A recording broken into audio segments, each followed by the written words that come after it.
Hey, what's up guys? Welcome back to another video. Alex here, and today with me I have the Galaxy S25 FE. So this is the fan edition. It is the budget version of the Galaxy S25 lineup of phones. We of course have the Ultra, the S25 Plus, the regular S25, and this is the fan edition. It's the more budget-friendly version, but still considered a premium device. It is of course part of the S25 lineup. And if you picked up the S25 FE for yourself, you came to the right video, because today I'm going to show you everything that you need to do first on your brand new Galaxy device. So let's not waste any time and get right into the video.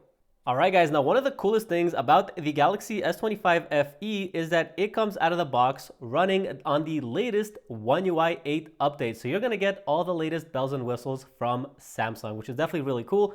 And one of the first things I want to show you is how to get these new dynamic wallpapers. So if you long press on your home screen, go to Wallpaper and Style, and then tap Change Wallpaper, swipe down until you see colors. Over here, you'll see these two new options that say Dynamic, and these are the new dynamic wallpapers that we got from Samsung on One UI 8. So if we hit Next and then hit Style, you're going to see that we have a few different flavors for these. So you can just swipe through these and you see what they look like. They're kind of moving. They have this nice effect to them, and what's cool about them is because they are dynamic, they are going to change the temperature and color of this wallpaper as the day goes on. So right now it's 11 in the morning, it's nice and sunny outside, so you can see that these wallpapers are bright and colorful. But as the day goes on and it gets darker and darker, the wallpaper will match the daylight outside and get darker as the day goes on and it gets darker outside, which is definitely really cool. So you can go ahead, pick whichever one you like, and then hit Done, apply it to your lock screen and home screen. And you can see this is what your dynamic wallpaper will look like. So definitely really cool. All right, the next thing we're gonna do is something that I always recommend everybody do on any of their phones. This is always in my first things to do videos, but it is to go to your display. And if you have your phone in light mode, go ahead and set it to dark mode, because not only does dark mode look better, but it's actually going to save you a lot of battery life, because all modern phones have OLED displays. And that means that any pixels on your display that are black are completely off, and it's not going to use any battery to power your phone. And as you use your phone throughout the day and you're just scrolling around, you're interacting with your operating system, that can definitely add up to save you lots of battery life by the end of the day. So if you care about battery life on your phone, don't even worry about any of these other battery settings. I will take you through these later, but the single best thing that you can do for your phone, I promise you, is to just change it to dark mode. Next, what we're going to do is make our phone faster by increasing the speed of animations. And animations are anytime you open or close an app or you're navigating around your system UI, your phone is constantly showing you these animations, and we can actually speed them up to make your phone feel faster. And to do that, we're going to go into our phone settings, swipe down to About Phone, go to Software Information, and right there where you see build number, just tap on this until it prompts you for your PIN or password. And then go ahead and authenticate, hit continue, hit OK, and now you can see it says you have enabled developer mode. So now what you can do is go back to your main settings page, and down at the bottom you'll get a new option called developer options. And in here, just swipe down until you see something called animator duration scale. It should be a little bit towards the bottom. So if we scroll down, you'll see it right there. It says window animation scale, transition animation scale, and animator duration scale. And all of these are by default set to 1x, but we're going to tap into here and set it to 0.5x. And what that's going to do is double the speed of all of the animations on your phone. Now you can turn these off entirely to make it even faster, but I don't really like how the phone looks with no animations at all. I do like how animations look, but making them a little bit faster will make your phone feel faster, but still give you that smooth animation. So now if you see when we open up any of our applications or we're navigating around our phone, those animations are going to be twice as fast, and that's going to make our phone feel faster, but still give us those cool looking animations. All right guys, the next thing we're gonna do is enable the always on display, because by default, you can see when we go to our always on display, we don't see anything. There's no always on display. We can't see the time, the date, or any of the notifications that we have on our phone. And that's a pretty cool feature. So I definitely want to enable it. And to do that, we're gonna go into our phone settings, swipe down to lock screen and always on display. And right there where we have the always on display toggle, just go ahead and enable this. And now, when we go to our always on display, you can see it's going to pop up. We can see the date, the time, and any notifications that we're going to get on our phone. Next, what we're going to do is change our lock screen a little bit. So you can see down at the bottom, we have these two shortcuts here, a dialer for our phone and the camera button right here. So you can quickly swipe and bring up your camera. But you don't really need this here because we can already bring up our camera by double tapping the power button. So that button is definitely a little bit redundant, and we can add something more useful in here. So just long press on your home screen and then put in your PIN or password to edit it. And you'll see we get this little editor right here. And now we can tap on either of these shortcuts to change them. So let's tap on the camera. And if we swipe down, you can see we have a whole bunch of options in here. We can select any application that we want that we have installed on our phone, or we can select from these cool shortcuts up here. And I usually like to set this to flashlight or maybe calculator because these are pretty useful. Sometimes you want to use these quickly without having to unlock your phone.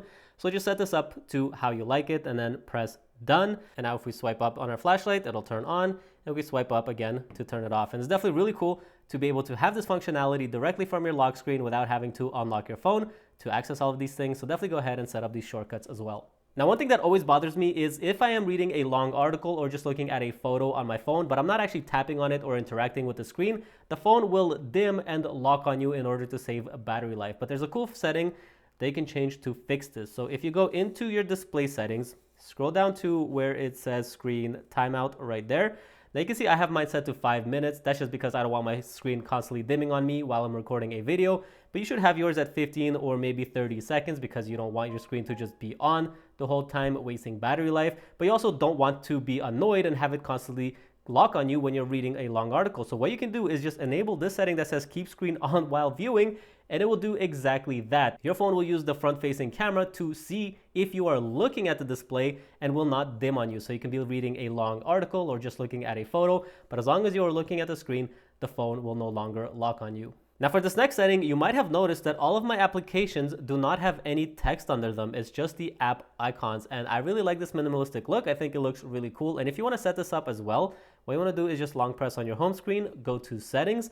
And right here at the top, it says app labels. And you can see mine is disabled, but if you enable it, you can see that all of these apps now have the names of the apps under them.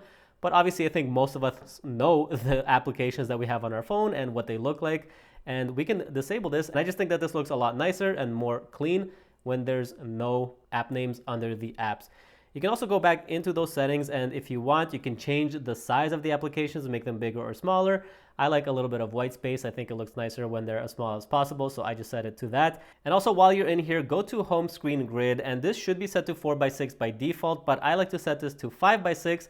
And what this is going to do is give us more space to fit more icons or applications and more widgets on our home screen. So definitely go ahead and set this up to get some more free real estate.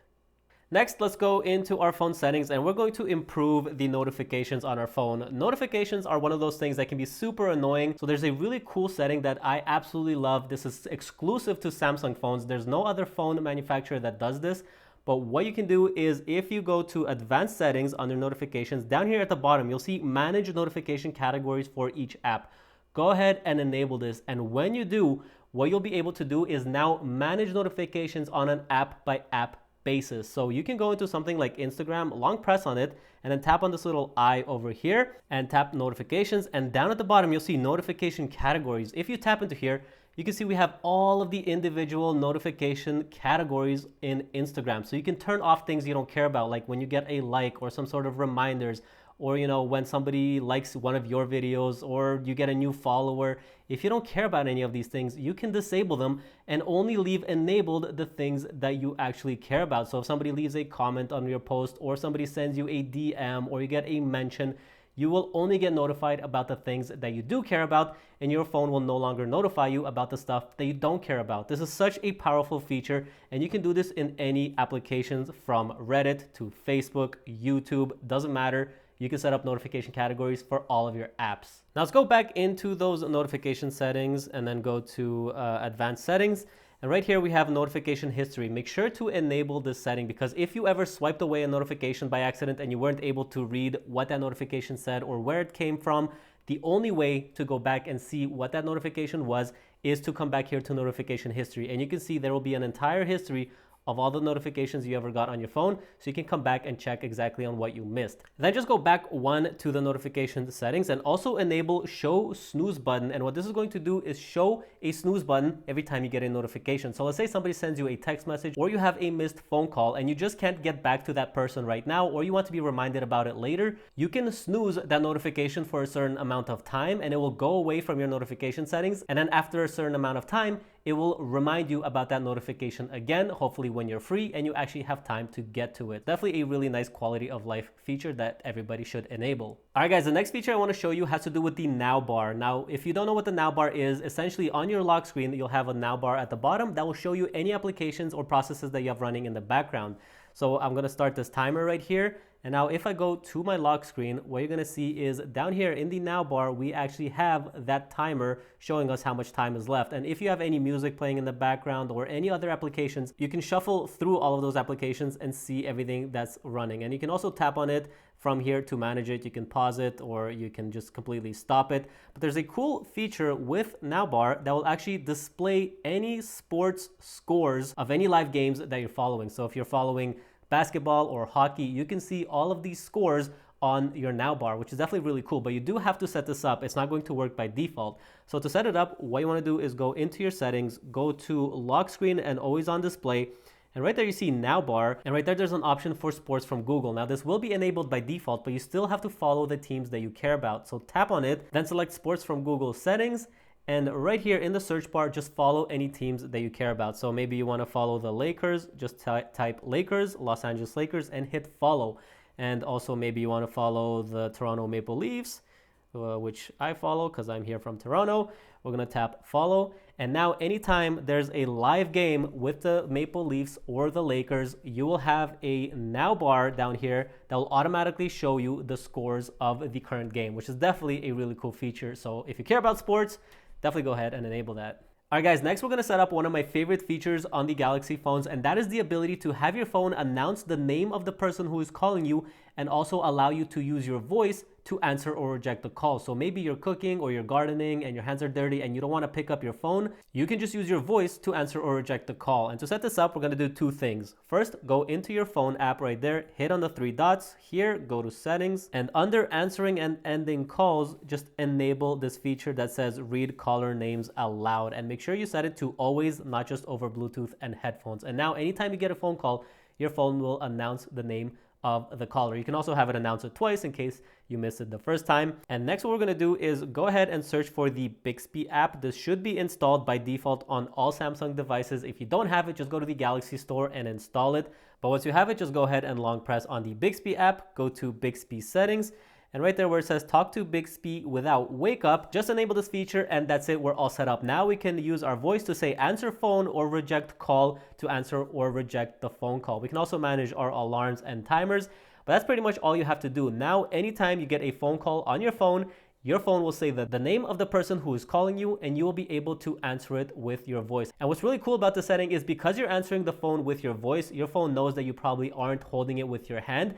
And when it answers the call, it will automatically put it into speaker mode so that you can actually hear the person that you're talking to from a distance, and you don't need to pick up your phone and put it to your ear. So it's definitely a well thought out feature. So if you like this, definitely go ahead and set it up. It's by far one of the coolest features of the Galaxy phones. Also, another really important setting in these call settings is this caller ID and spam protection. If you get a lot of spam calls and you don't want to deal with it anymore, just go ahead and enable this, and what it's going to do is use the HIA service to identify any spam callers that are known. So they have a database of just known numbers that are spam callers, and if that number calls you, it will just completely reject that phone call and you won't be bothered by it at all. So again, if you deal with a lot of spam calls, or maybe you just don't want to deal with spam calls in the future, definitely enable this feature because it is a great quality of life improvement.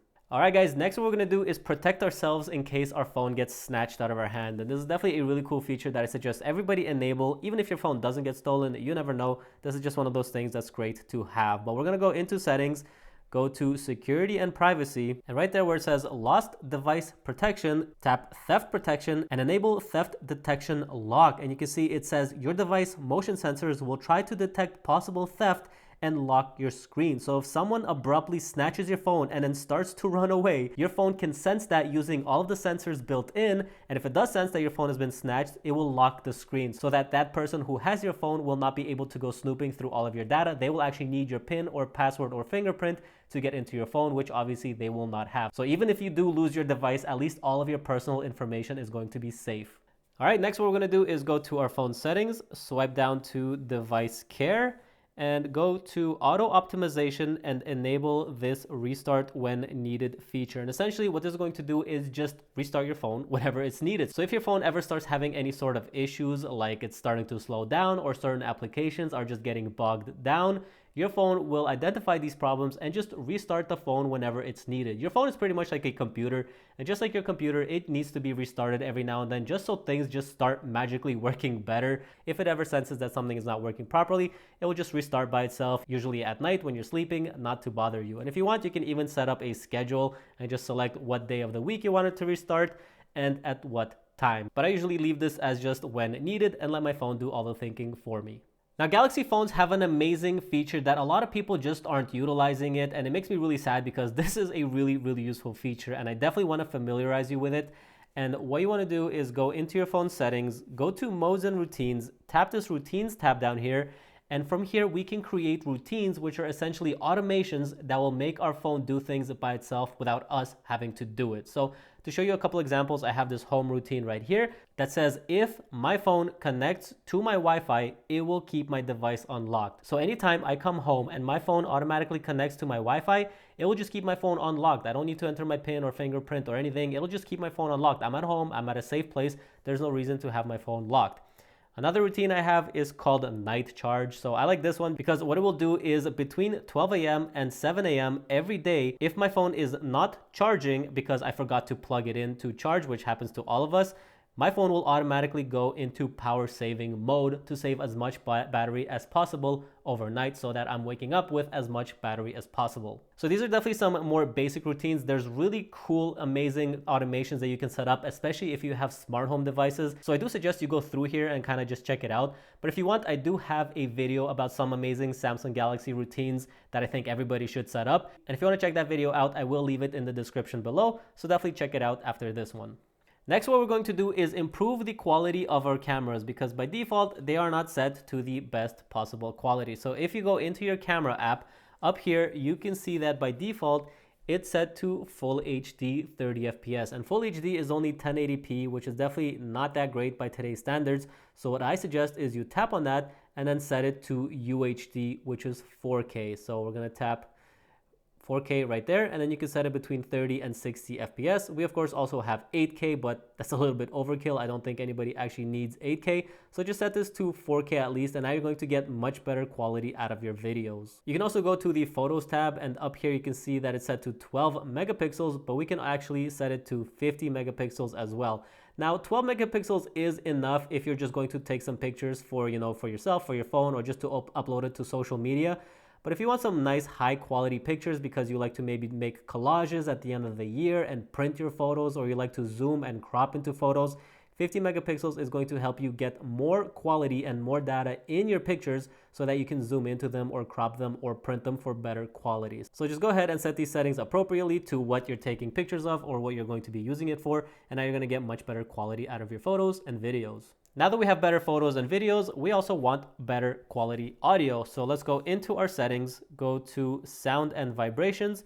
Right here under sound quality and effects, make sure that Dolby Atmos is enabled, and this is going to give you much better quality out of your phone. And if you tap into there, you can see we have auto, movie, music, and voice. So if you are watching a movie on your phone, you can set it to movie. If you're listening to music, or if you're talking to somebody on the phone, or you want to isolate the voices out of the movies that you're watching, you can definitely set that up here. I usually leave this to auto, and the phone does a pretty good job of managing this for you, and it'll just give you the best quality depending on what you're doing. But whatever you choose, definitely go in here and just enable Dolby Atmos for the best possible audio quality. Now, if you're somebody who uses a screen protector on your phone, you might notice that sometimes it can be a little bit harder for your phone to identify your taps because obviously there is now a film on top of your display, and it can make things a little bit harder for your phone. But you can actually fix this issue by going to settings, go to display, and swipe all the way down to the bottom. And right here where it says touch sensitivity, just enable this. And as you can see, it says increase the touch sensitivity of the screen for use with screen protectors. So this setting is literally made for people who use screen protectors. So again, if you find that your phone is just not registering your taps sometimes, it can be a little bit annoying. Definitely just enable this, and it's going to be a little bit more sensitive to your touches. Now, if you swipe up on your display, it's going to bring you into your app drawer, and this is essentially where all of the applications that you have installed on your phone live. But you can see it's a little bit messy. There's a lot of white space. The applications are all over the place, and it can be kind of difficult to find what you're looking for. So I definitely suggest you go ahead and organize this a little bit better by tapping on the three dots right here, select sort, and set it to alphabetical order. And now what you see is it's all in one page, and it's all sorted alphabetically, so it's a lot easier to find exactly what you're looking for. Now, this next setting is incredibly useful. People absolutely lose their minds when they realize that they can do this. So I'm going to show you exactly what it is. If you go into your phone settings, go to sound and vibration, and right here where it says separate app sounds, this is an absolutely amazing feature, because what it will allow you to do is have certain applications make sounds that come out of your phone while others will come out of your Bluetooth speaker. So let's say you're in a car and you're playing music on your phone, but then you start scrolling through TikTok or Facebook or YouTube, and now all of the sounds from those TikTok videos or whatever you're watching are now also playing through the car's Bluetooth speaker, and everybody can hear that on top of the music, and it's just kind of really annoying. But you can use this separate app sounds feature to fix that problem. So you can select app, and then in here just select which apps that you don't want to play through the Bluetooth speaker. So we can select TikTok, Reddit, Instagram, whatever else you have. And then if you go back and hit audio device, you can choose where you do want those sounds to come from. So I have selected phone instead of Bluetooth device. So now all of these applications that I've selected here will play through the phone speaker and not through the Bluetooth speaker. So now my Spotify music will continue to play through the car's speaker, but all of these applications will play through the phone speaker so that it's not interrupting the music that everybody is listening to. Definitely a really cool feature. But there you go, guys. That's going to do it for this video of all of the things that you should do first on your brand new Galaxy S25 FE. I hope you enjoyed this video. If you did, be sure to leave a like and subscribe. But that's going to do it for now. Thanks for watching, and I'll catch you in the next one. Peace.